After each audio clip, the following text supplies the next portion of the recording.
დიდი მადლობა სამდინოს ვთხოვ რომ მოიწვიოს დარბაზში ქალბატონი ქრისტინე ქარდავა და მისი დედა ელისო სართანია. ქალბატონი ქრისტინე გახლავთ სააკაშვილის რეჟიმის მიერ მოკლული პაატა ქარდავას ქალიშვილი, ელისო კი ქალბატონი ელისო მეუღლე. თუ შეიძლება ბატონო ალეკო რომ ქალბატონ ელისოს მაგიდასთან დაუდგათ სკამი ასევე. ქალბატონ ელისოსაც რომ მაგიდასთან დაუდგათ სკამი. ქალბატონებო მოგესალმებით. დაბრძანდით ქალბატონო ელისო. პირველ რიგში მადლობას მოგახსენებთ ჩამობრძანებისთვის. ჩვენ უმძიმესი მორიგი საქმე უნდა განვიხილოთ დღეს, ეს არის პაატა ქარდავას მკვლელობის საქმე. ქალბატონი ქრისტინე არის ბატონი პაატას ქალიშვილი და ქალბატონი ელისო სართანია არის ბატონი პაატას მეუღლე. როგორც თქვენ თავად ერთმანეთში შეთანხმდით და ჩვენ გვაცნობებთ, ძირითადად ისაუბრებს ბატონი პაატას ქალიშვილი, ქალბატონი ქრისტინე, რომელიც ოჯახთან ერთად ალბათ კიდევ უფრო ახალგაზრდა იყო იმ დროს, ხმალა მოღებული იბრძოდა, სტუდენტი იყო, დიახ. იბრძოდა იმისთვის, რომ სიმართლე გარკვეულიყო, რომ მისი მშობლის სახელი დავიწყებული არ ყოფილიყო, იმიტომ რომ ეხლა გვარებს ვერ ვასახელებ, მაგრამ როდესაც მკვლელობებზე დავიწყეთ მუშაობა, აღმოჩნდა რამდენიმე გვარი და სახელი, რომელიც საქმის ფაქტობრივი გარემოებებიც კი მიკარგულია დღეს. სწორედ იმიტომ, რომ მაშინ ოჯახის წევრს შეეშინდა და ვერ იბრძოლა იმისთვის, რომ მაშინვე გარკვეულიყო ფაქტობრივი გარემოებები. ამიტომ ეს დღეს რა თქმა უნდა ბატონ პაატას ვერ გააცოცხლებს, მაგრამ ფაქტები დადგენილია, ჭეშმარიტება დადგენილია და ეს ასევე ძალიან მნიშვნელოვანია ოჯახისთვის, გლოვის მიზნებისთვის, შვილიშვილებისთვის და შთამომავლობისთვის და ქვეყნისთვის. ეს რომ შეძელით, ეს მაინც რომ შეძელით. იმიტომ რომ მოკლულს ვერ გააცოცხლებდით, ბუნებრივია, ამისთვის დიდი მადლობა. პირველ რიგში სანამ საუბარს დაიწყებთ ქალბატონო ქრისტინე და მე ვსაუბრობ ასევე იმისთვისაც, რომ ეს დარბაზი უცხოა, მით უმეტეს რთულ საქმეზე, როცა არის ადამიანი მოსული და თქვენს დრო მოგეცემათ, რომ გარემოს შეეგუოთ. მოდით გაფრთხილებით დავიწყოთ. თქვენ ორივეს გექნებათ დოკუმენტი, თუ უკვე არ გაქვთ, სადაც გაფრთხილებაა მოცემული, რომ კითხვებზე უარი ან პასუხისთვის თავისარიდება, ან კიდევ განზრახ ახსნა განმარტების მოწოდება ჩვენი კომისიისთვის ისჯება სისხლის სამართლის წესით. თუ ეს დოკუმენტები თქვენ უკვე გაქვთ, იქნებ ხელი მოვაწეროთ ორივემ და შემდეგ ქალბატონ ქრისტინეს მივცეთ დაახლოებით 15 წუთი, რომ ქრონოლოგიურად გვიამბოს რა მოხდა და შემდეგ თუ ქალბატონ ელისოს თავად ექნება სურვილი რომ ჩაერთოს, თქვენ მანიშნეთ და ჩაერთეთ. თუ არ გექნებათ სურვილი თავს ვალდებულად ქალბატონი ელისო და კომისიის წევრების სახელითაც ვამბობ და თუ განსხვავებული აზრია მეტყვიან, ქალბატონ ელისოს ჩვენ არ დაუსვამთ კითხვებს, თუ თავად არ ექნება სურვილი რომ ჩართოს მიკროფონი და ჩაერთოს, იმიტომ რომ ჩვენთვის ცნობილია ქალბატონი ქრისტინესგან, რომ თქვენთვის დღეს უმძიმესი დღეა და გამოცხადების ფაქტიც არის ძალიან მძიმე. ქალბატონო ქრისტინე, გისმენთ, თქვენ 10-15 წუთი აიღეთ და ქრონოლოგიურად გვიამბეთ, რა შეემთხვა მამა თქვენს და თქვენს ოჯახს და როდის. მიკროფონი ჩართეთ, წითლად რომ აინთება, უკვე ხმა ისმის. მოგესალმებით. მივესალმებით თქვენ საზოგადოებას, დამსწრეს საზოგადოებას, თქვენს მაყურებელს. ძალიან ღელავ. ალბათ ყოველთვის გასაგები იქნება ეს ძალიან მიმძიმს სამ თემის გახსენება. ეს არ არის ერთი დღე ჩემი ცხოვრების, 2 და 3 თვე თუნდაც მთელი ცხოვრება, რავი, მთელი ბავშვობა წაგვართვეს ჩვენ, მე და ჩემს ძმას. ძალიან რთულია, მაგრამ ვეცდები მაქსიმალურად, რომ დაალაგებულად თუ რამე გამომრჩა კითხვებით გამოვასწორებ. ძალიან მიჭირდა აქ მოსვლა, ძალიან მიჭირდა ამ ყველაფრის მოყოლა. მაგრამ რა უყურე დავით სინდელიანის დედას, უბრალოდ თავისუფლება არ მივეცი, რომ არ გამოვსულიყავი და მამა ჩემსაც იგივე არ მეთქვა. მამა, რომელიც ნამდვილად იყო გმირი. მამა, რომელიც ესე უდანაშაულად მომიკლეს და კიდევ ეს არაკმარეს ის, რომ ოჯახს არ დაგვიტოვეს გვამი, გადააგდეს შუა ზღვაში. კიდევ დააბრალეს, რომ ის იყო მოღალატე და გაუსწორდით ესე. ცოტა გადაუხვია, მე ხა თანმიმდევრობით დავიწყებ. 2008 წლის 27 აგვისტოს დაახლოებით იქნებოდა დილის 10:30. აქვე მოგახსენებთ, რომ მამა იყო თავდაცვის სამინისტროს დაზვერვის დეპარტამენტის თანამშრომელი, კაპიტანი. 3 წელი იმუშავა მამამ თავდაცვის სამინისტროში, მაგრამ მანამდე 20 წელი ემსახურა შინაგან საქმეთა სამინისტროს. და რა ვიცი, სადაც არ უნდა იკითხოთ და გაიკითხოთ, ყველა როგორ დაახასიათებს მამას, რამდენად ერთგული იყო სამშობლოს ერთგული, თავისი საქმის ერთგული, აფხაზეთის ომის ვეტერანი. ამდენი რაღაც გამოვლილი მამა ერთ დღეში სიცოცხლეს გამოასალმეს. დაუბრუნდები იმ დროს, ანუ 2008 წლის 27 აგვისტოს დილის 10:30-ზე, დედა ახალი ოპერაციები იყო და გამომდინარე აქედან ვერ წავიდა ბაზარში, მაშინ ვიყავი 20 წლის, მამამ წამიყვანა ბაზარში და მთხოვა მეყიდა რაღაც სურსათი, რადგან მეორე დღეს იყო მარიამობა, სახლში ველოდებოდით სტუმრებს. თავდაცვის სამინისტროდან ვიცოდი, რომ მამას სამსახურში ჰქონდა თათბირი, მიიღებდა თავის დავალებას და ამის მერე გამომივლიდა და დამსვამდა სახლში. ალბათ ბაზარში დავყავი დაახლოებით 20 წუთი და დაურეკე მამას როგორ ჩავპირდი. ეს იყო ბოლო ხმა, რომელიც გავიგე მამასგან. ჯერ პირველ დარეკვაზე არ მიპასუხა, ზარი გადიოდა და არ პასუხობდა, რაც გამიკვირდა, რომ მეთქი ახლა იცოდა, რომ სახლში უნდა წავეყვანე და მეორე დარეკვაზე ეგრევე მიპასუხა და მითხრა, რომ აი რაღაც ძალიან სასწრაფო საქმე გამოუჩნდა და უნდა წასულიყო. მამა იყო ისეთი ადამიანი, რომელიც ძალიან დეტალებში მკითხავდა, მე დამრჩა თუ არა ტაქსის ფული, შემეძლო თუ არა სახლში წასვლა, ამ სიმძიმეების წაღება, მაგრამ როგორც მე გამოძიებიდან ვკითხულობ, მამას ამის უფლება არ ჰქონდა, რომ ჩემამდე ეს ინფორმაცია მოეტანა და ეთქვა ჩემთვის რა მდგომარეობაში იყო. გამოძიებიდან ვგებულობთ, ეხა ჩვენ იმ დროს არაფერი არ ვიცოდით, მამა გაიტაცეს. ჯერ ფიქრობდით, რომ რაღაც საქმეზე იყო წასული, ტელეფონი სადღაც გაითიშა, საათნახევარი, 2 საათი, 2 საათნახევარი უკვე რომ დავიწყეთ მამას მოძიება, ეხა მიუხედავად იმისა, რომ საქმეზე მიდიოდა, შიგადაში გვეხმიანებოდა და გვატყობინებდა ამ ინფორმაციას. დავრეკეთ, მივაკითხეთ სამსახურში, გვითხრეს, რომ რა თქმა უნდა თათბირი იყო რაღაც დავალება, მაგრამ გვითხრა, რომ ჯერ ქალიშვილს აიყვანდა და მერე წავიდოდა საქმეზე. მივყავით ამ დინებას ეტაპობრივად იქ ვიკითხეთ და დღის ბოლოს უკვე შეგვატყობინეს ინფორმაცია, რომ მანქანა იყო ხურჩის საზღვართან, მანქანა, რომელთაც მამა გადაადგილდებოდა. ჩვენ აფხაზეთიდან გახლავართ, ხურჩის მოსაზღვრე სოფლიდან, სოფელი ნაბაკევიდან. რა თქმა უნდა, ვიზა ჩემი ეგრევე წავიდა.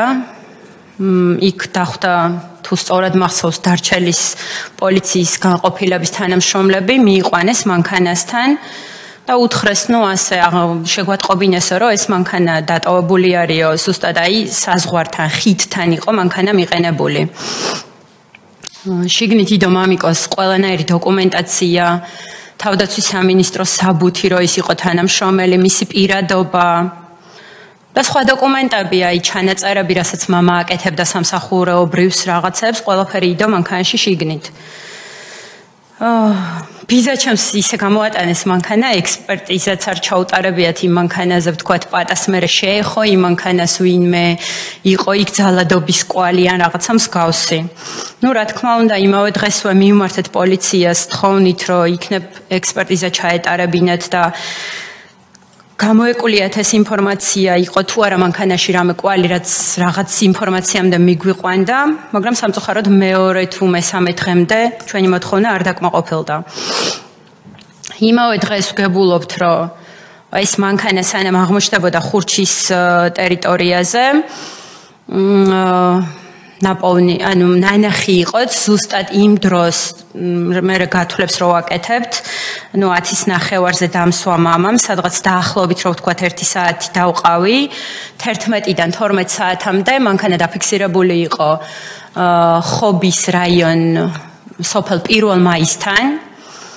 რა თქმა უნდა ბიძაჩემი, ბიძაშვილი და ყველა თელი ჩვენ სანათესაო წავიდნენ რომ გაერკვიათ, აბა რა ნახეს იქ მოსახლეობამ იქნებ ვინმე გადმოიყვანა პატამანქაიდან და მოიტანეს ესეთი ინფორმაცია რომ მანქანა მართლაც იდგა იმ ტერიტორიაზე.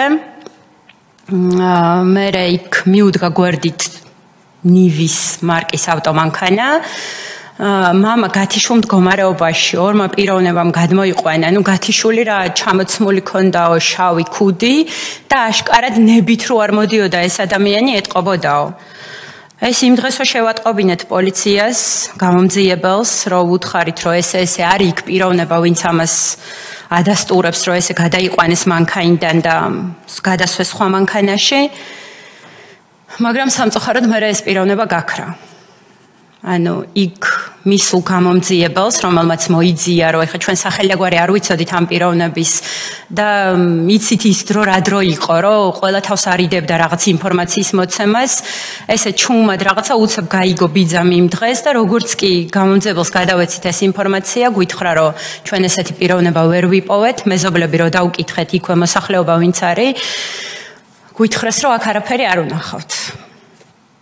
ამით დაიხურა ეს თემა. ну აგვირიეს გზა კვალი გვითხრეს მე მოდიოდა ну დროთა განმავლობაში ინფორმაციები რომ პაეტა გადავიდა აფხაზეთში რომ არის იქ რომ ვიღაც ტყვეებზე უნდა ამ პიროვნების გაცვლა არ ინერვიულოთ ჩვენ ყველაფერში დაგეხმარებით გავცვლით ვიზედაც არ უნდა მოითხოვონ ჩვენთვის მნიშვნელოვანია მამა თქვენი ამ პერიოდის განმავლობაში კაცრავად ვისთან გაქვთ ამ დროს კომუნიკაცია? ვისაც დაქონდა ეს ინფორმაცია ჩვენამდე, რომ აი თითქოს და აფხაზეთში. ну ერთ-ერთი პიროვნება, ვინც იყო, არ ვიცით, ვიღაც ჟურნალისტი მოვიდა ჩვენთან, არ ვიცი როგორ მოხდა, ვერ გეტყვით. ჩვენ ყველას ვეპოტინებოდით, ოღონ რაღაც ინფორმაცია გაგვეგო იმ დროს. ვიღაც ნანა ფიფია, მაგრამ გავიგეთ ეს ხალი, მე გარდაიცვალა დღეს ცოცხალი აღარ არის. მე ჩვენ საჩივარიც დავშევიტანეთ მე ამ ადამიანზე, ფულიც გამოძალა ბიძაჩემს, რომ გადავიდეო აფხაზეთშიო, ამისთვისო თანხა მჭირდებაო. და ბიძაჩემა თხოვა, რომ აი ელემენტარული რაღაცა ჩემი ძმის ხელდაწერილი მომიტანე, რომ მე მივხვდე, რომ შენ არ მატყუებ და ამ დღის მერე გაქრა ეს ხალი. ну მე რა თქმა უნდა შევიტანეთ განცხადება.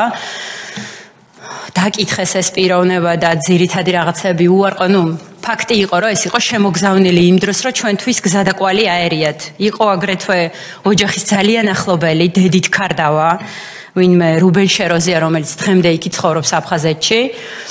ну ესეც გვირევდა კვალს. გვეუბნებოდა რომ ხან იქ ყავთ, ხან გავიგერო დრანდას ციხეში ყავთ, იქ რაღაცა მისი დოკუმენტები გაიწვიეს. ან დრო გაგქონდათ მაქსიმალურად, რომ ჩვენ აქეთ იმდენი არ გვეხმაურა, რაღაცა თითქოს და აი მორიდების ისიც რო ქონოდა, რომ აი მამა მართლა აფხაზეთში ხო არ არის გადასული, რაღაცა სასწაული ხო არ მოხდა, მაგრამ აქვე აღვნიშნავ, რომ ბაბუა მოკლეს აფხაზებმა. და მამა მაგის მერე აფხაზეთში არასდროს არ გადასულა. სასაფლაოზე არ იყო მინასვლელი მამის და ეხლა არც დაუშვებდი გონებაში იმას, რომ მამა სამშობლოს უღალატებდა, თავის ოჯახს უღალატებდა და აფხაზებთან დაიკავებდა საქმეს და რაღაცა მსგავს აბსურდს ვერ დაგვაჯერებდნენ, იცოდნენ ესეც, მაგრამ ამით გაქონდა დრო. ამ პერიოდის განმავლობაში ჩვენ ვაწყობდით აქციებს, ვაწუხებდით სამხარეოს, სამმართველოს, გუბერნიას, რომ აი რაღაცა ელემენტარული მიმართულება მიეცათ ჩვენთვის, რაღაცა საქმის კურსში ჩავეყენებინეთ. მამას სამსახურეობრივ და პირად ნომერზე ვრეკავდი ყოველდღე. და ჩვენიერ დღეს 12 თუ 14 სექტემბერს მამას ტელეფონი ჩაირთო. Ai როგორია რომ ვრეკავდა SMS-ი მომდის რომ ნომერი რომელსაც თქვენ უკავშირდებოდით ხელმისაწვდომია და აქ ისევ რაღაცა იმედი ჩაგვესახა რომ აი ვიღაცა რაღაცას ითხოვს ან გამოსასყიდს ან რაღაცას ნუ წერდით ყველა ენაზე ქართულად, მეგრულად, რუსულად, ინგლისურად რომ აი გთხოვთ, ოღონდ რამე მოითხოვეთ, ოღონდ რამე გაგვაგებინეთ რომ ეს ადამიანი ცოცხალია და ნუ ეგრევე შევატყობინეთ პოლიციას რომ ესე ტელეფონი ჩაირთო. მათ გვითხრეს რომ დარეკეს თავდაცვის სამინისტროში, მოსმენაზე აყვანილია ეს ტელეფონი, ყველაფერი გვირეკავდნენ რომ აი ეხა დარეკეთ, ეხა არ დარეკოთ, ეხა მიწერეთ, ეხა არ მიწეროთ და ნუ ბოლოს გვითხრეს რომ აი ეხა დარეკეთ და მორჩა. მეორე დღეს გვითხრეს რომ ანძამ დააფიქსირა რომ გალში იყო ეს ფიქსირებული ეს ტელეფონი და სამწუხაროდ როცა უკვე თავრობა შეიცვალა, გამოძიების კვალს დავადექით, გავიგეთ ყველაფერი, ვკითხულობ ერთ-ერთ ჩვენებაში, რომ სამართლოს პოლიციის უფროსის მოადგილეს, ქონდა მამას ყველა ტელეფონი შედებული თავის კაბინეტში, თავის უჯრაში და რაღაცის გამოტანის დროს შემთხვევით მოუხდა ტელეფონზე ხელი და ჩართო. ნუ ამით იმის თქვა მინდა, რომ მაშინ ჩვენ ვერანაირ სამართალს და ვერანაირ გამოძიების გზაზე ვერ დავდგებოდით. ეხლა წარმოიდგინეთ, მე იმ პიროვნებასთან მივდიოდი და ვთხოვდი დახმარებას. ვთხოვდი, რომ რაღაცა ინფორმაცია ჩვენამდე მოეტანა, რაღაცა გზაზე დავეყენებინეთ და ბოლოს გებულობ, რომ ეს ადამიანი იჯდა კატერზე და უყურებდა, როგორ მოყლა რომან შამათავამ სადისტურად მამაჩემი გამოაბა ბეტონის ფილა და გადააგდო ზღვაში. დიდება უფალს, ღმერთი მაღალია, ის ადამიანი დღეს ცოცხალი აღარ არის. ძალიან დიდი იმედი მაქვს. კიდე მეორე ადამიანი, ვინც კატერზე იჯდა ცოცხალი აღარ არის, ღვთის იმედით ცოცხლობთ დღემდე. რომ აი ესე გავიგებთ ბევრ ინფორმაციას, რომ პაატა ქარდავას ცოდვა და დავიცინდელიანის ცოდვა არავის არ შერჩება. ეხლა ცოტა გადახვევა კი გამომევიდა.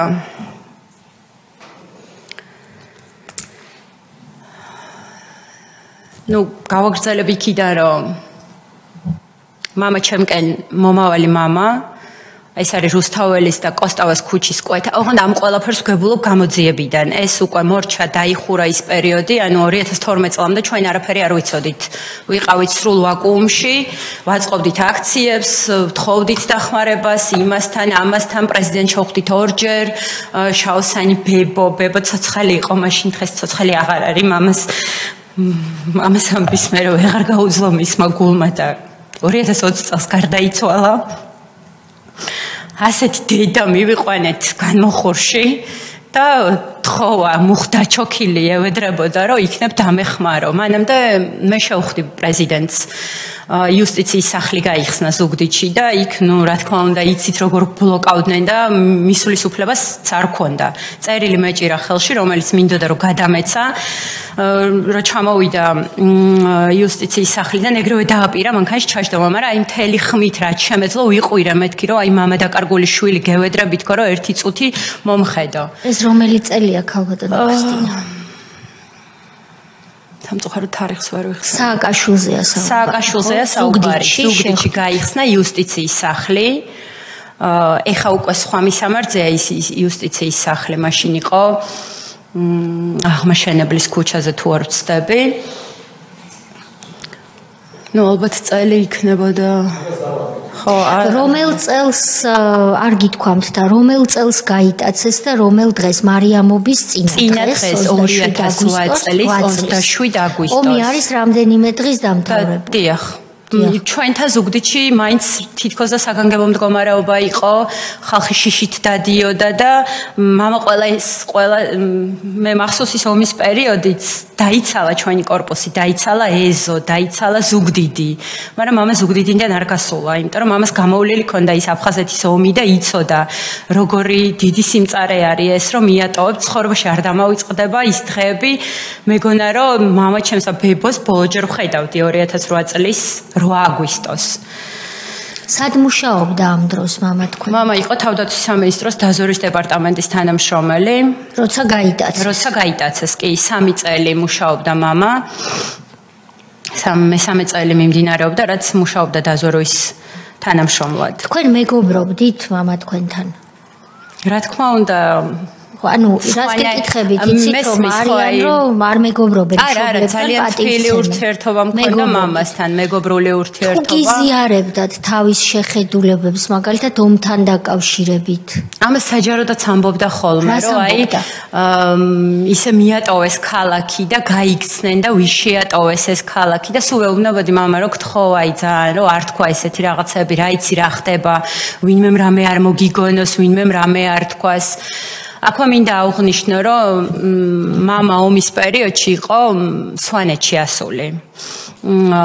მის ყოფილ უფროს დასჭირდა რაღაც დახმარება და მამამ აიღო საკუთარ თავზე ეს პასუხისგებლობა და ავიდა სვანეთში. აი ერთადერთი ვარაუდი, რასაც ვფიქრობ, რომ აი რატო უნდა გაეწირათ მამა. მამას რო რამე დანაშაული ქონოდა, დარწმუნებული ვარ, საჯაროზე გამოიტანდნენ ამას და იცით თქვენ იმ დროს, რომ მარტივად შეეძლოთ მამისთვის ბევრი რაღაცის დაბრალება, მაგრამ ეტყობა ამ ადამიანს ვერ მოუძებნეს ვერაფერი. პირიქით, მამა ფლობდა მაგაზე რაღაც ინფორმაციას და სწორედ მაგიტომაც მოკლეს. რაღაცა ან ნახა. რამდენ ხანს გაჩერდა სვანეთში, რა თარიღებში? დილით წავიდნენ, საღამოს ჩამოვიდნენ. რომელი დღეა ეს? ეს იყო აი ომის პერიოდი. დაახლოებით ალბათ 8-ში ხო უკვე იყო ომი. 8-დან სანამ დათო ცინდელიანის ამბავი მოხდებოდა, ახლა ზუსტად კონკრეტულად თარიღს ვერ გეტყვით. დათოსი როგორც მახსოვს 16 აგვისტოს იყო. აი დაახლოებით იმ შუალედში რა. კი ბატონო. რისთვის ვიყავიო სვანეთშიო, რა თქვა? ახლა ნუ სამსახურეობრივ რაღაცებს ოჯახში რა თქმა უნდა არ იტყოდა, მაგრამ რაღაც მის უფროს დასჭირდა, ხო, ყოფილ უფროს და მაგისთვის იყო სვანეთში წასული და რო ჩამოვიდა თქვა, რომ აი ჩვენ რო აქეთ მოვდიოდით, უამრავი რუსის ჯარისკაცმა აუარა მათ გვერდი.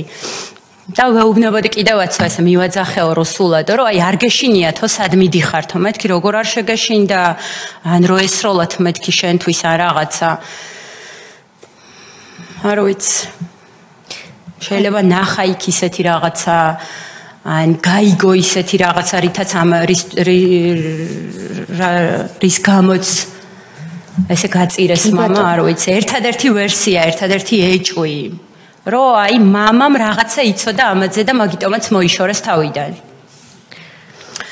ეხლა დაუბრუნდები იმას, რომ უკვე გამოძიებიდან რაც გავიგეთ, რომ 2008 წლის 27 აგვისტოს თათბირის ჩატარების მერე მამა მოდის ჩემთან, რომ უნდა ამიყვანოს და ცენტრალურ ბაზრის ტერიტორიამდე სანამ ჩამოუხოს უნდა გამოიაროს კოსტავას ქუჩის შუქნიშანი.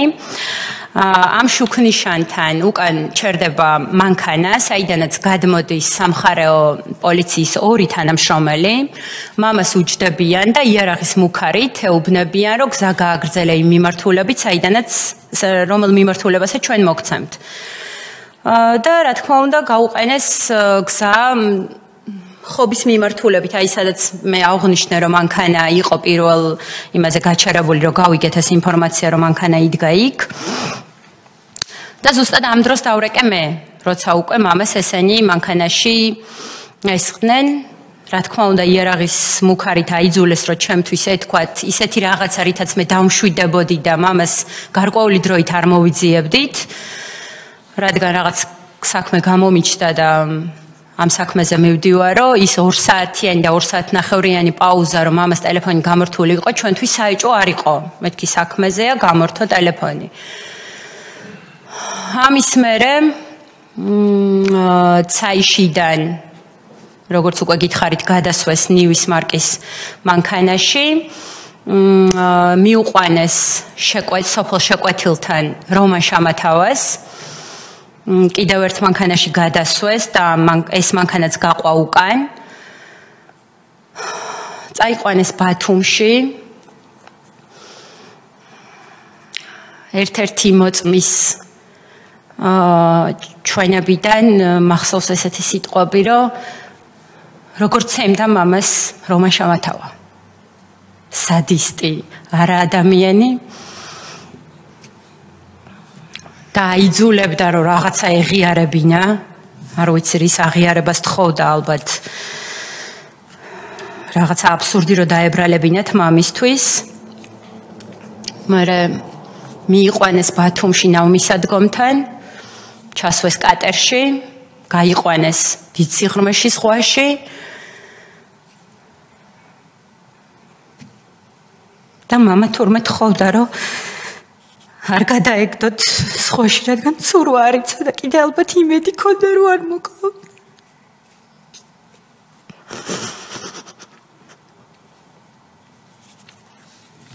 იცნობდა ხო რამოდენიმე ადამიანს ვინც იჯდა იქ კატერზე და ქონდა მათთან კვეთა, იქნებოდა ეს სამსახურეობრივი პოლიციაში როცა მუშაობდა. და ალბათ ქონდა იმედი რომ ისინი რაღაც სიტყვა შეაწევდნენ რომ აი ვინიჯდა კატერში გვარები რომ ჩამოთვალოთ რომან შამათავა მკვლელი რომან შამათავა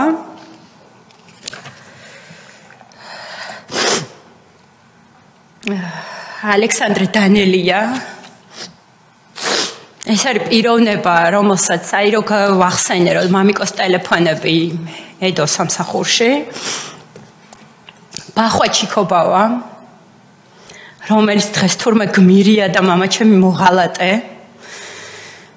და კატერს მართავდა გიორგი ჩიქოვანი იგივე მაიმუნა თქვენ თქვით რომ კატერში მყოფი ორი ადამიანი გარდაცვლილია რომლები არიან ეს ალექსანდრე დანელია და ბახვა ჩიქობავა რითი გარდაიცვალნენ ხომ არიცით ალექსანდრე დანელიამ თავი მოიკლა როგორც იყო და წავიკითხე სოციალურ ქსელში და ბახვა ჩიქობავა მოკლეს უკრაინაში სხვის სამშობლოს იცავდა და აქ ჩვენი ქვეყნის საუკეთესო შვილებს კლავდა და ზღვაში აგდებდა. დიახ და ზუსტად ბახვას და ალექსანდრას მიმართავდა მამა. იმიტომ რომ ქონდა მაგათთან იცნობდა და მიმართავდა რომ არ გადაეგდოთ ზღვაში, რადგან ცურვა არ იცოდა. ალბათ ქონდა იმედი რომ ისინი მაინც დაიდობდნენ და სასიკვდილოდ არ გასწირავდნენ მამაჩემს. დიდება უფალს, ღმერთი მაღალია. ბატონი თენგიზი, ბატონი ირაკლი დასვამენ კითხვებს. მადლობთ მობრძანებისათვის, მესმის სართულია, მაგრამ უნდა დავსვათ. სვანეთის ეპიზოდს რომ დავუბრუნდეთ. ეს მამა თქვენის ყოფილი თანამშრომელი, რომელთანაც ის იმყოფებოდა, ის დაიკითხა იმ გარემოების დასადგენად თეორიულად რო წარმოვიდგეთ, რა შეიძლება და იქ ენახა, რომელიც თქვენც გამოთქვით ეს ვარ. დიახ, რა თქმა უნდა, პირველ რიგში მას მიმართეთ, ხო, ერთად იყვნენ და ვთხოვეთ, რომ მეთქი აი რამე ისეთი დეტალი ხო არ გინახავთ, რომ აი რაც დაგაეჭვებდათ, ან რაღაცა ხო არ გილაპარაკიათ ერთმანეთში. ეს პიროვნება გვეუბნება, რომ მსგავსი არაფერი, ახლა ხო იცით, მე ძალიან ახლო მეგობრები იყვნენ, გარდა სამსახურისა. რაღაც პირადი იმით ხსნის, პირადი რაღაცა ვთხოვეოდა, იმიტომ მომიყვანეო. როგორ? თქვენ დახმარება პირადი რაღაცის. არა, მე როგორც ვიცი და გავიგეთ მერე, საწვავი დაუმთავრდათ, ვერ ჩამოდიოდნენ და მამა მაუტანა მათ საწვავი. თქვენ მეუბნებით ყოფილ უფროსზე, ხო? ანუ მამა ვისაც თქვით, ვარაუდი რომ შეიძლება იქ სვანეთში ისეთი რამე. ხო, მე ჩვენ ვიფიქრეთ, რომ აი ერთადერთი ვერსია. არა, ჩვენ იმ კაცთან მერე ყვეთა არანაირი არ გქონდა. არც გამოძიებას დავუკითხავს თუ იცი? არ ვიცი, ვერ მოგატყუებთ. ანუ თქვათ დაუშვათ რომ თავდაცვის სამინისტროს რაღაც გარკვეული ეჭვი ქონდა თქვათ დაუშვათ პირობითად ამა თქვენთან დაკავშირებით ხო ანუ ამა თქვენი გამოვიდა თავდაცვის სამინისტროში თათბირის შემდეგ ხო ნუ ზუგდიდში არსებულ ერთ-ერთი დანაყოფი რა თქმა უნდა განყოფილება ქონდა ზუგდიდში სადაც მამა ემსახურებოდა მუშაობდა ანუ ამ შემთხვევაში თუ რაღაცა ეჭვი არსებობს, უნდა მოხდეს ადამიანის დაკავება. და ბრალის საყენება თუ არა, მოკვლევის დაწყება მაინც. მაგრამ ამ შემთხვევაში, ისევე როგორც ცინდელიანის შემთხვევაში, ხედავთ, რომ ადამიანი ქუჩიდან არის გატაცებული. გატაცება, ანუ ეს უკვე თავიდან ბოლომდე მიუთითებს იმაზე, რომ აქ რაიმე შეიძლება გონივრულ ეჭვთან კი არ არის საქმე. საქმე არის ალბათ იმაზე, რაზეც თქვენ თქვით, რომ ადამიანები, ვინც ამბობდნენ, რომ აი ამ ომის დროს დაშვებული იქნა ხშირ შემთხვევაში ფატალური ან ლაჩრული შეცდომები და ამას ათვიცნობიერებდნენ და ამბობდნენ ესეთი ადამიანების მოცილება უნდათ. ასეთი იყო მუხროვანის ამბავიც და ასეთი არის ამ კონკრეტული ადამიანების უმძიმესი ხვედრიც. აი ეს არის ალბათ ყველაზე მნიშვნელოვანი. მნიშვნელოვანი ეგ არის რა თქმა უნდა რომ ეს იყო რეჟიმი რომელიც წარმოადგენდა დანაშაულებრივ სინდიკატს აბსოლუტურად ყველა სფეროში. თორე სწორი ბრძანა ქალბატონო ქრისტინემ რომ მათ რომ მართლა რამე ქონოდათ აგერ უდანაშაულო ადამიანები იყვნენ ფოტოგრაფების საქმე გავიხსენოთ ბრალით საყენებული. რამე რო ქონოდათ ასეთი ხო მაშინ თავისთავად დიდი ხმაურითა და დიდი ზარზეიმით ამცნობდნენ ქვეყანას. რა თქმა უნდა და ჩვენც არ მოგცემდნენ იმის უფლებას რომ ესე ქუჩა-ქუჩა გვევლო და აქციები მოგვეწყო მათთვის და გვეხმაურა ამდენი. ქალბატონო ქრისტინე, სანამ კითხვებს დასვამენ, მე ვიცი რომ ბატონ სოზარს კითხვები აქვს, კიდე სხვა წევრებს, ბატონი ილია, ბატონი გურამი. ორი კითხვა მაქვს. ერთი თქვენ ბრძანეთ რომ შეხვდით პრეზიდენტს, რა უთხარით, რა გითხრათ? და ბებია, რომელიც შავოსანი იყო, დაუჩოქაო თქვენ ეს გადატანითი მნიშვნელობით ბრძანეთ თუ მართლა დაუჩოქა?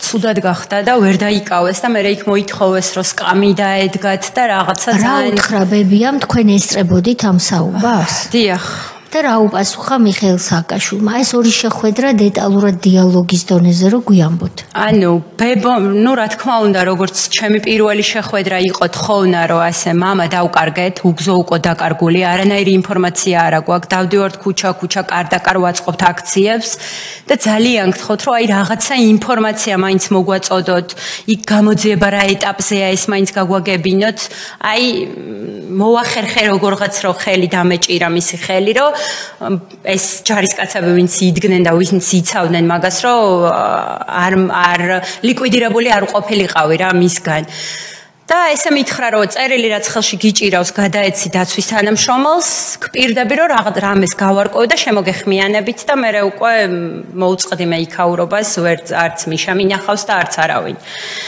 წერილი გადავეცით იქ იყვნენ სამხარეოს უფროსი, სამმართველოს უფროსი, ვისთანაც მე ყოველდღიური შეხება მქონდა და ყოველთვის თხოვნით დავდიოდი, რომ რაღაცა დახმარება, რაღაცა ინფორმაცია მოეცა ჩვენთვის.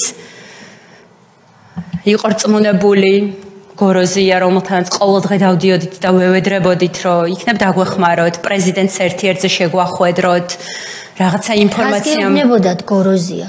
რა ჩვენ გადავეცით ინფორმაცია და ელოდეთ პასუხს მიიღეთ. სამხარეოს უფროსი ვინ იყო? სამხარეოს უფროსი თენგის გუნავა. თენგის გუნავა რომელიც გვეუბნებოდა რომ არაფერი არ იცოდა, არანაირი ინფორმაციას არ ფლობდა.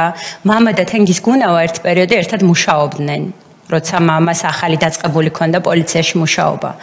ამ დროს მისი მოადგილის გუნავას მოადგილის კაბინეტში ინახებოდათ მამის სარქოლი ტელეფონები. მარტო ეს რო არა, გუნავას თანამშრომლებმა გაიყვანეს მამა ზუგდიდიდან, როგორც უკვე გამოძიებიდან ვკითხულობთ ჩვენ ამას და ეხლა როგორ დავიჯერო რიგითი თანამშრომელი, ისე რომ უფროსმა ინფორმაცია არ იცის, დაზვერვის დეპარტამენტის თანამშრომელს გაიყვანს, როდესაც ვიცოდით ჩვენ მამას ედო საბუთი, აი დღემდე მაქვს შემონახული, სადაც ეწერა რომ პოლიციის თანამშრომელს არ და უფლება მამა გაეჩერებინა თუ წარმომადგენელი არ იყო თავდაცვის სამინისტროდან.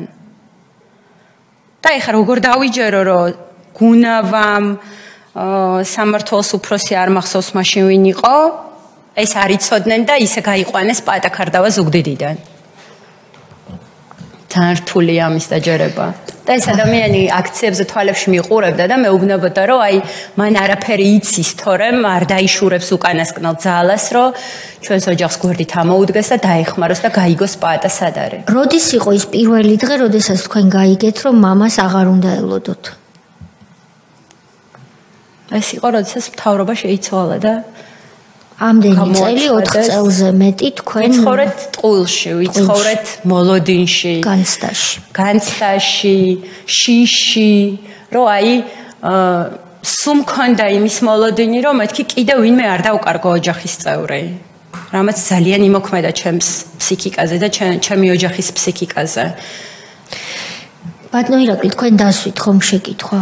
ბატონი ილია, ბატონი გურამი.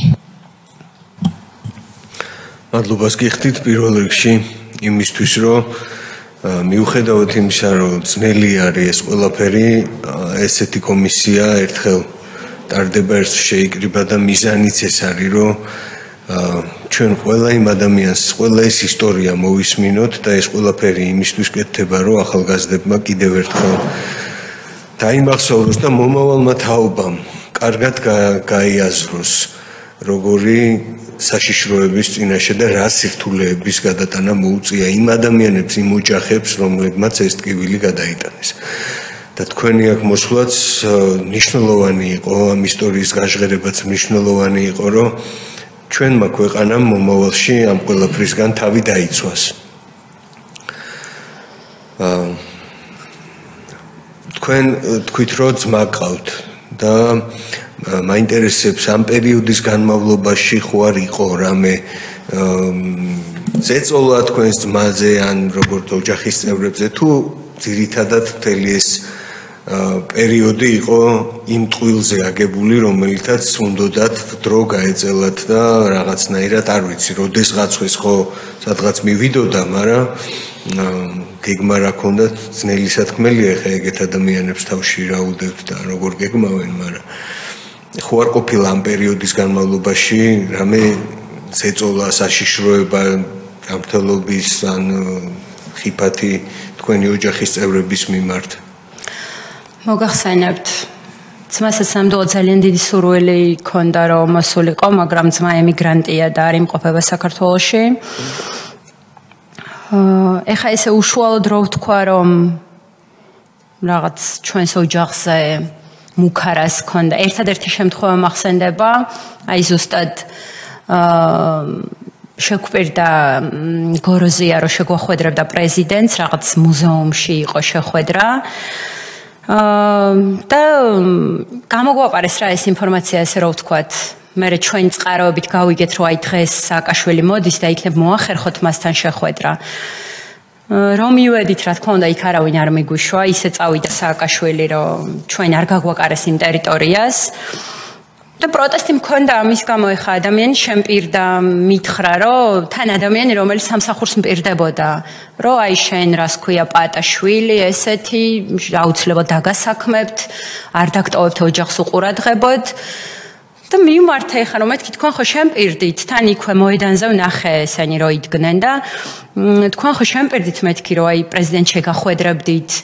თან მომქონდა მამას ფოტოები, რომ გადამეცა წერილი მქონდა დაწერილი და ნუ მოხდაო ისეო, რომ ვერ შეგახვედრეთო და ნუ ამ განრეულებულ ფონზე, მოლოდინის ფონზე ცოტა ხმამაღალი გამომივიდა ეს ჩემი საუბარი და მე უთქვამს, რომ ესეო მე აქციებით რომ მემუქრება ისეთ ადამიანსო და ოჯახსო, ჩემთანო არ დავასაქმებო. და ნუ რა თქმა უნდა, ეს ჩემი დასაქმების საქმე გადაიდო. ნუ ეს ჩემთვის რაღაც იყო ყველაზე ბოლო ადგილას ჩემი დასაქმება იმ მომენტში. აქედან გაბრაზებულები წავედით სამმართველოში და მოვითხოვეთ უფროსთან შეხვედრა. და გამოგვივარდა იქ ვიღაცა თანამშრომელი, მე სამწუხაროდ ვერ გავიგე ვინ იყო ეს თანამშრომელი, ამ ჩვენ არ მოეწონა ჩვენი ხმაური, ჩვენი პროტესტი, რომ აი როგორ დაგვტოვეთ გარეთ და როგორ არ შეგვახვედრეთ პრეზიდენტს მეთქი და მითხრა ესეთი სიტყვები, ეხა გაჩუმდიო თორე 2 წუთში გაგაქრობთო. რა თქმა უნდა დედა ჩემი ტიროდა ამის გამო და გთხოვა ორივეს ბექას და მე რომ გთხოვთ შვილო დამშვიდით, მე არ მიღირს იმად რომ თქვენც რამე მოგივიდეთ და გამობრუნდით და წამოვედით სახლში. ასეთ 4 წელიწადში გვიწევდა ჩვენ ბრძოლა და თქვენი ძმა ბექა ეხა რო ახსენეთ, ალბათ თქვენი ძმას გულისხმობთ. აქ იყო ემიგრაციიდან ჩამოვიდა, დაბრუნდა გარკვეული არა, მამის მერე წავიდა, მამის ამბის მერე წავიდა, ხო. და ესე იგი მაშინ მოხდა. დიახ, ნუ დაახლოებით აი რომ თავრობა შეიცვალა, გავიგეთ რომ მამა უკვე გარდაიცვალა. ვინმე ჟურნალისტები ან რამე მსგავსი საერთაშორისო საელჩოები ან NGO-ები ან მსგავსი ვინმე ხო არ დაინტერესებულა თქვენი საქმით, ან ხო არ მოსულა გასაშუქებლად რომელიმე ტელევიზია ან რამე გადაცემა ხო არ ერთადერთი იმ პერიოდში ვინც იყვნენ, რა თქმა უნდა, მე გულისხმობ იმ 2012-მდე ნანა ლეჟავა იყო, ვინც არხს არ მახსოვს ახლა როგორ ვინ არის ხო მეც არ ვიცი ვინ არის ნანა ლეჟავა ხო იყო ეს ჟურნალისტიკა ჟურნალისტს ექვია კი ქალბატონი ნანა ლეჟავას რაღაც დაიჯესტ რაღაც არ მახსოვს ახლა ზუსტად პირველი მაგათ მე არ იყო რაც გაშუქდა ეს როდის იყო ეს რომელი წელი 2008-ში მე მგონი არ მახსოვს და რა მოყვა ამას რამე მოყვა შედეგი არაფერი რაც ეხა ვიცოდით ინფორმაცია მოვყევით აი როგორც თქვენ მოგიყევით რომ ჯერ მანქანახობში იყო ნაპოვნი მე ხობიდან გადმოიყვანეს აფხაზეთის ხურჩის მიმდებარე ტერიტორიაზე ამ ყველაფერს ყვებოდით ვთხოვდით დახმარებას მაგრამ რეაგირება არანაირი თქვენ ახსენეთ რომ ერთი პიროვნება რომელიც დღემდე ცხოვრობსო აფხაზეთშიო დიახ ეს არის რუბენ შეროზია რუბენ შეროზია ხო დიახ ჩვენ მაგის რანაირ კავშირში იყო ამან თქვა რომ აქ არისო თუ ამბობდა ეს პიროვნება რომ აი მოქონდა ჩვენთან ინფორმაცია რომ რაღაცა გავიგე რომ პატაკარდავას საქმე გამოითხოვეს აფხაზეთში და ვფიქრობ რომ ეს ადამიანიო იქ ყავთო რა დაკავებულიო ნუ რა თქმა უნდა ეხა ეს რო გავიგეთ რაღაცა იმედი გაჩნდა რომ მამა ცოცხალია და ბიძაჩემად ხოვა რომ აი არაფერზე უარს არ ვიტყვით ბინასაც გავყიდით რაც გვაქვს რამე თანხა თუ იქნა საჭირო მე მივმართეთ თავდაცვის სამინისტროს თხოვეთ რომ აი რაღაცაზე თუ წამოვიდნენ კომპრომისზე ან გაცვლა იქნება ეს ტყვეზე ან რაღაცაზე ყველა გვპირდებოდა რომ თქვენ არიდარდოთ ამას მოვახერხებ ბოდიში დავასრულებ გეტყვით მე რაღაცა გაჩნდა ეჭვი რა რომ ეს ადამიანი ძალიან გვეთამაშებოდა ბიძას ეუბნებოდა ერთ ადგილს რომ აქ მოვდივარ ნუ თითქოს და რომ უნდა გადმოსულიყო აფხაზეთიდან და გზა ერთია იმ მიმართულებით რომ უნდა მოსულიყო მოდიოდა ზუგდიდის ტერიტორიიდან და ბიძაჩემ მიხვდა რომ აქ რაღაცას უკვე თამაშობდა ისევ ხელისუფლება და ისევ ეს კაცი იყო დაგეშილი მაგათ მიერ და დაიჭირა რა და უთხრა რომ შენ თუ რამეს თამაშობ რუბენიცო და ამას არ გაპატიებ რა უბრალოდ მე მითხარი გავიგეთ ახლა რომ ყველას ეშინოდა იმ დროს უარის თქმის და თანამშრომლობის და რაღაცა ჩვენამდე რაღაც ინფორმაციები რომ მოეტანათ შენ უბრალოდ გამაგებინე მე შენზე არაფერს არ ვიტყვი და ნუ ამან იუარა რა თქმა უნდა როგორ გეკადრება იმ დღის მერე ის ადამიანი გაქრა ჩვენთან არანაირ კონტაქტზე აღარ გამოდიოდა გასაგები და ის რომ ახლა ეს აფხაზეთის ტერიტორიაზე ცხოვრობს ეს ნუ იცით ხო დედით ხარდავა არის ამით რომ დავიწყოთ აქედან გამომდინარე არ უნდა ეკადრებინა მსგავსი რაღაცა და ხარდავა თუ შეროზია ეს შეროზია დედით ხარდავა არის ეს ადამიანი და მის ნათესაობთან ძალიან კარგი ურთიერთობა გვაქვს ჩვენ რა ვიცი გასაგები კარგი მადლობა მე ამ ეტაპზე მე კითხვას აღარ დაგისვავ ძალიან ძნელი რა თქმა უნდა მე ერთი რაღაცა მინდა ვთქვა რომ მამა მოკლა რომა შამათავამ ხო ეს ვიცით ყველა მაგრამ ჩემთვის თითოეული ადამიანი მკვლელია ვინც ამ საქმეში მონაწილეობდა მე მახსოვს ჩემი მდგომარეობა არ მახსოვს წელი ნუ რა თქმა უნდა თავრობის შეცვლის მერე როცა უკვე მე სასამართლო პროცესებს ვესწრებოდი და მოწმეების სახეზე ვიცი ვინ არის შევდივარ აფთიაქში და პიროვნებამ რომელმაც მამა ზუგდიდიდან მიუყვანა რომან შამათავას ვხედავ ამ ადამიანს თქვენ წარმოიდგინეთ ახლა ჩემი მდგომარეობა უბრალოდ მოვკვდი ვერავდექი ვერამოვისუნთქე აი მეთქი რა ვქნა გავიყინე და რო წარმოვიდგენ რომ ერთ წელიწადში 2026 წლის ივნისის თვეში რომან შამათავა შეიძლება ქუჩაში ვიხილო ეს არის ჩემთვის არ ვიცი მე ნამდვილად ვერ ვიგრძნობ ალბათ თავს უსაფრთხოდ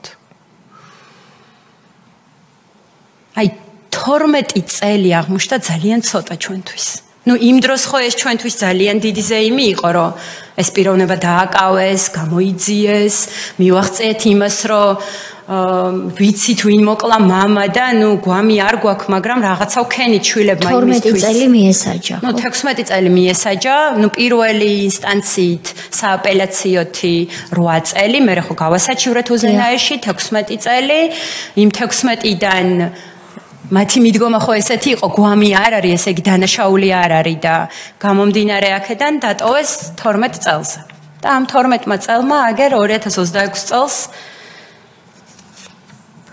ხო და მე გამოვა რომან შამათა 2026 წელს და ვინძლო პარტიას ჩამოაყალიბებს. და თქვენ წარმოიდგინეთ პირველ პროცესზე ერთადერთი პროცესი იყო მე მგონი რომელსაც ის დაესწრო ის არ ადამიანი თვალებში მიყურებდა ასე უტიფრად გახედვაც არ მინდოდა და მეუბნებოდა რომ მე მამა შენი არ მომიკლავს.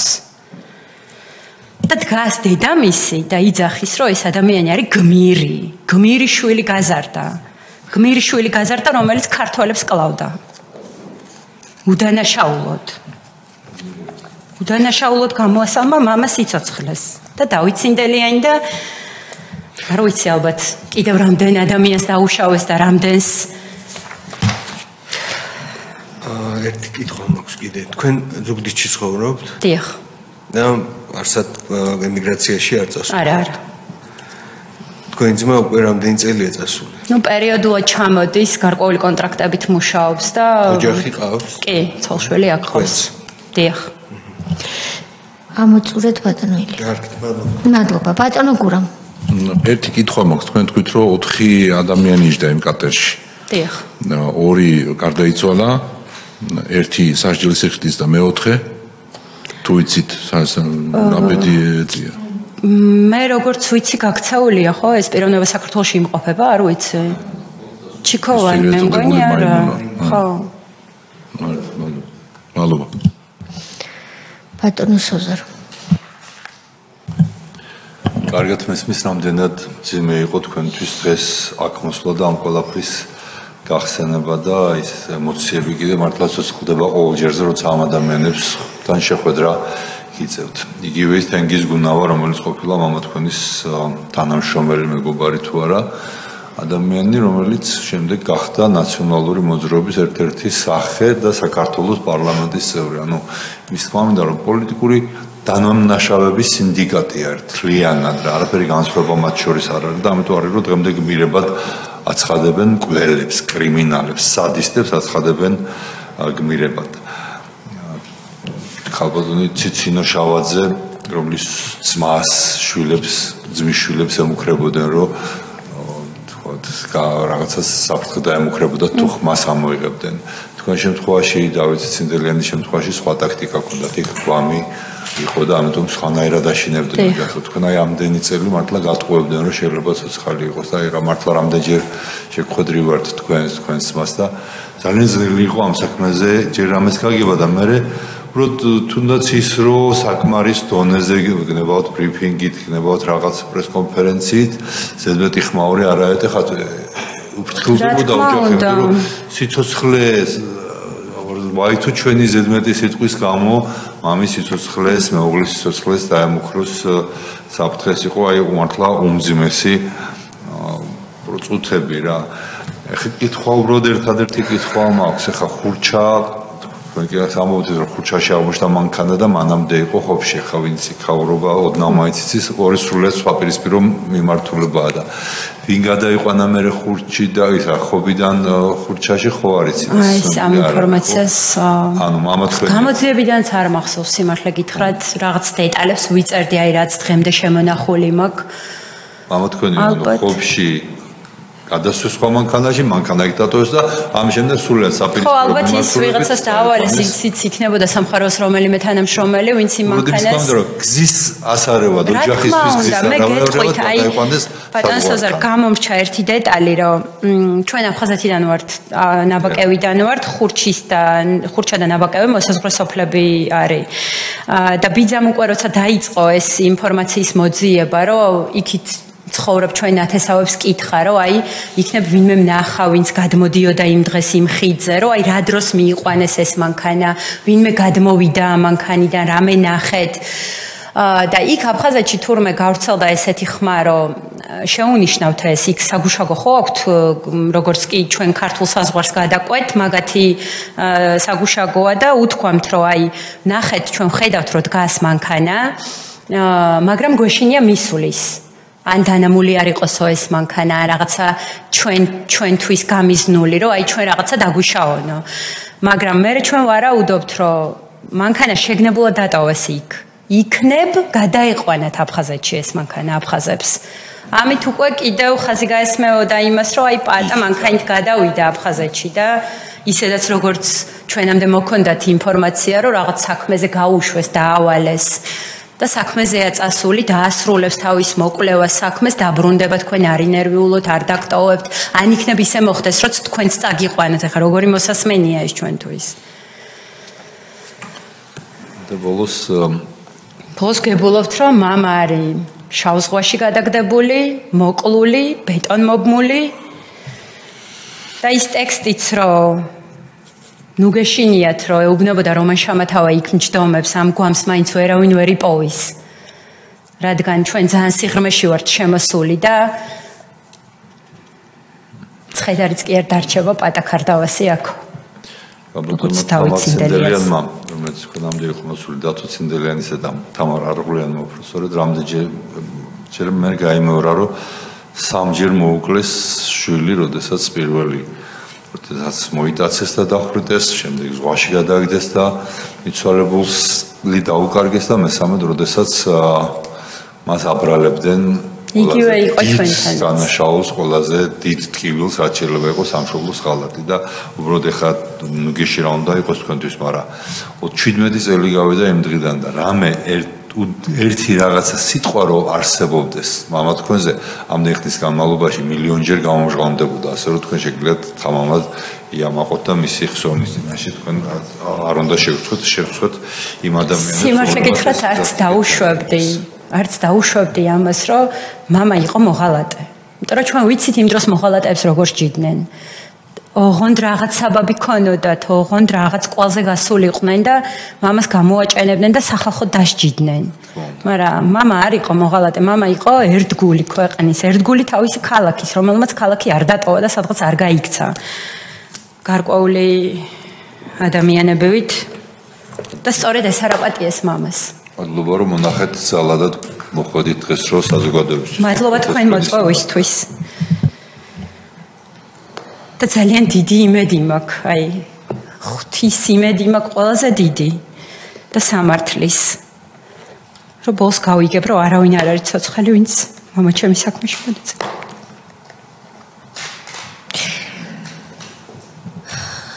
ქალბატონო ელისო, რამის თქმა ხომ არ გნებავთ?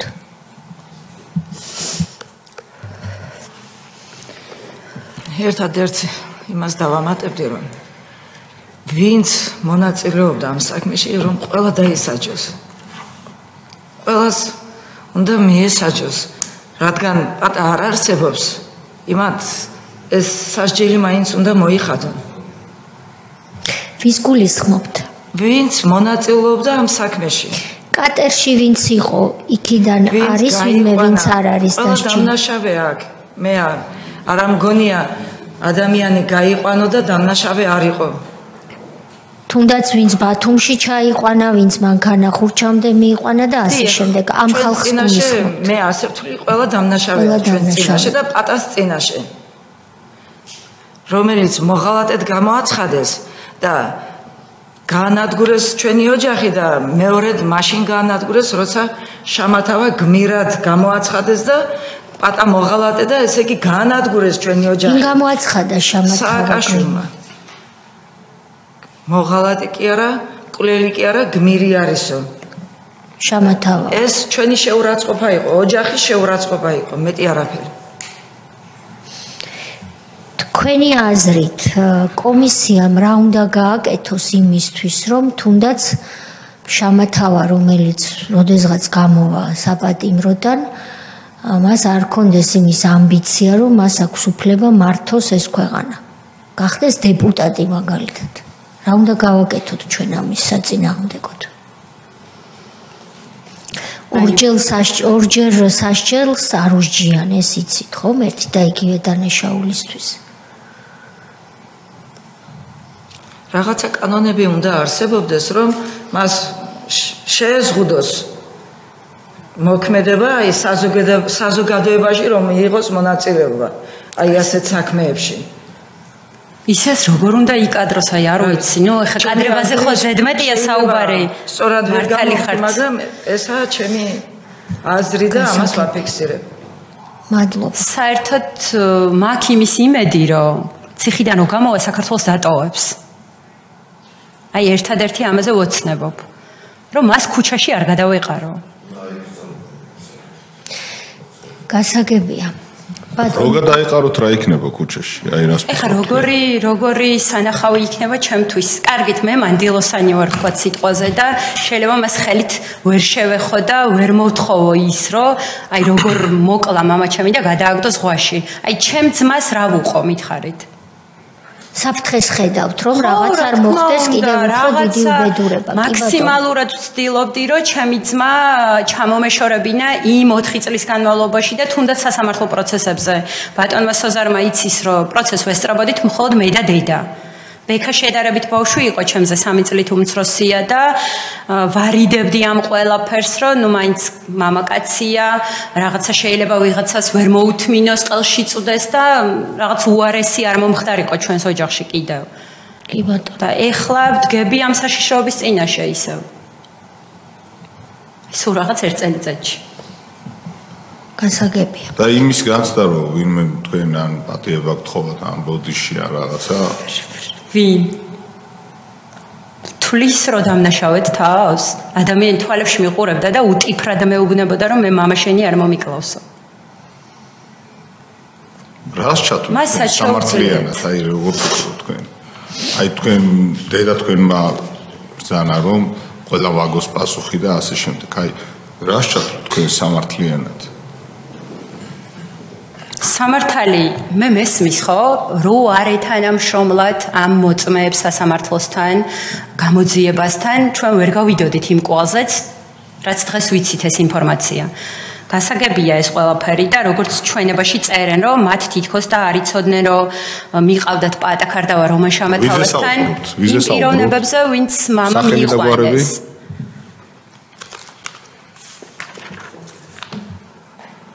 ესე იგი სამი ადამიანი ვინც მამას 26 აგვისტოს და 27 აგვისტოს დარაჯობდა ჩვენი საცხოვრებელი ფართის მიმდებარედ გია ფაჩულია, დავით დემურია და მალხაზ მურღულია.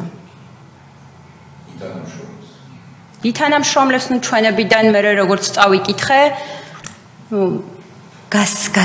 სამართლებელი ის თუა რომ ჩვენ არ ვიცოდით რომ რომან შამათავა მას მოკლავდა. ფაქტი სახეზეა რომ მოკლა რომან შამათავა ეს ადამიანი. უდანაშაულო, სამშობლოს ერთგული, ოჯახის ერთგული ადამიანი ერთი გასროლით მოკლა და გადააგდო ზღვაში. ჩემთვის იგივე დანაშაულის მატარებელია ეს ადამიანი და დანარჩენი ვინც კატერზე ისხდნენ.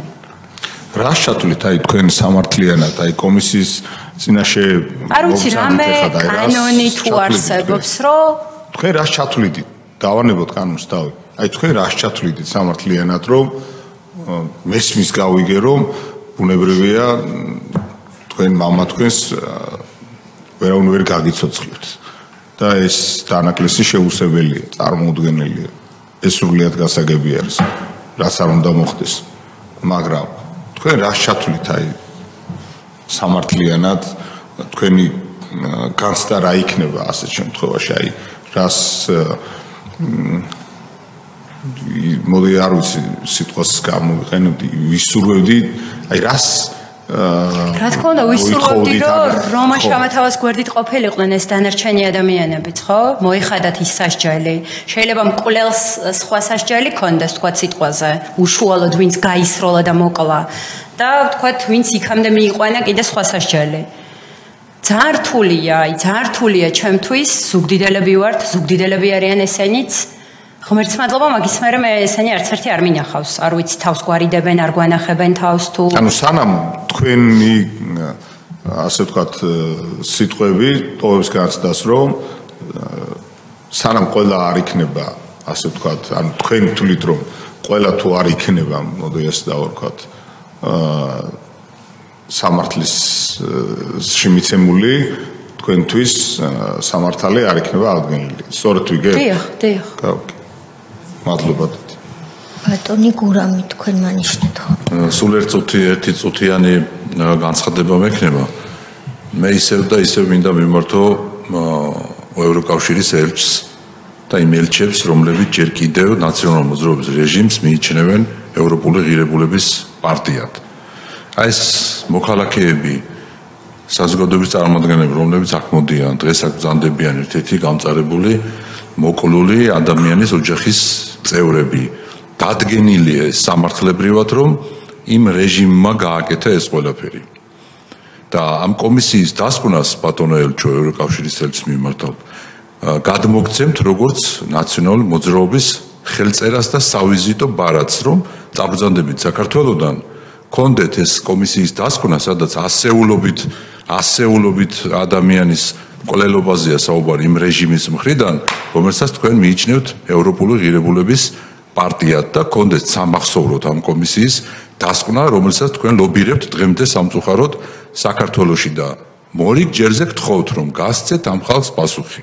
აი ვინც არიან აქ ახლა მობრძანებულები, ვინც იყვნენ მობრძანებულები, გასცეთ პასუხი, რატომ ლობირებთ იმ რეჟიმს, რომელი რეჟიმიც იყო ზუსტად მონაწილე და ორგანიზატორი აი იმ უბედურებების, რომელსაც ეს ხალხი ყვება. აი ეს არის ჩემი მოთხოვნა, მადლობა.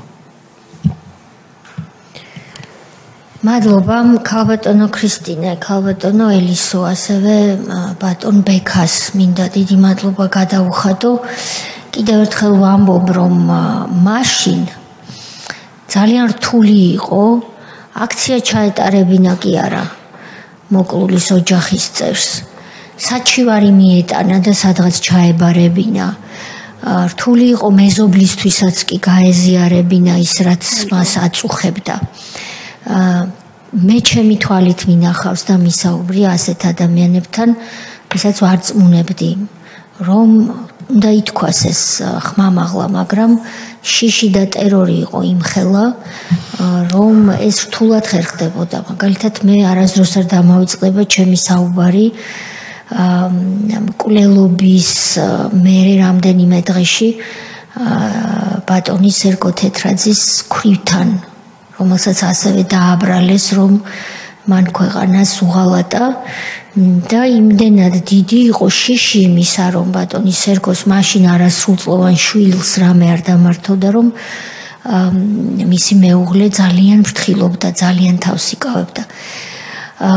ამიტომ მე მინდა მადლობა გადაგიხადოთ თქვენ იმისთვის, რომ იქიდან სადაც არის მამა თქვენი სულის, გიყურებთ როგორი ბრძოდით, როგორი ბრძვით, დღეს რომ აქ ბრძანდებით და ის როგორც ნამდვილი სამხედრო თავდაცვის სისტემის ღირსეული წარმომადგენელი ამაყობს იმით, რომ მისი სახელი დღესაც ცოცხალია, რომ სიმართლე ირკვევა, გაირკვა და კიდევ მეტი გაირკვევა, მაგრამ თავარი უკვე გარკვეულია, რომ ეს იყო თავისი ქვეყნის სამსახურში მყოფი ადამიანი, რომელსაც სავარაუდოდ ჰქონდა უმაღლესი მთავარსარდლის მიხეილ სააკაშვილის და მის მიერ ჩატარებული ომის შესახებ სხვადასხვა ინფორმაცია, რომელიც არასასურველი იყო და რეალურად ის ამის გამო, სავარაუდოდ ამის გამო გააქრეს. და რეალურად დამნაშავეები არიან ისინი, მკვლელი რომან შავათავა გასამართლდა და იხდის სასჯელს, ზოგი გარდაცვლილია, ვინც ეს ჩაიდინა, ქალბატონმა ელისომ ბრძანა, რომ არიან პირები, ვინც მონაწილეობდა დანაშაულის მომზადებაში, ან თავად ჩადიოდა სხვა დანაშაულს და აქედან გამომდინარე, რომ ეს ნაწილი კიდევ შესაბამისმა ორგანოებმა უნდა შეისწავლონ. დიდი მადლობა მობრძანებისთვის, უბრალოდ ჩამობრძანებისთვის, თქვენ შორი გზიდან დღეს დილით გამოემგზავრეთ იმისთვის, რომ პაატა ქარდავაზე გესაუბრათ. პაატა ქარდავას დიდი მადლობა ჩვენი რიგითი მოქალაქეების სახელით იმისთვის, რომ ემსახურა მთელი თავისი შეგნებული ცხოვრება საქართველოს, მის ტერიტორიულ მთლიანობას და მის უსაფრთხოებას, როგორც დაზვერვის სამსახურის ღირსეული წარმომადგენელი. ჩვენი სხდომა დღევანდელი ამით ამოიწურა. გთხოვთ, გამორთოთ პირდაპირ ეთერი და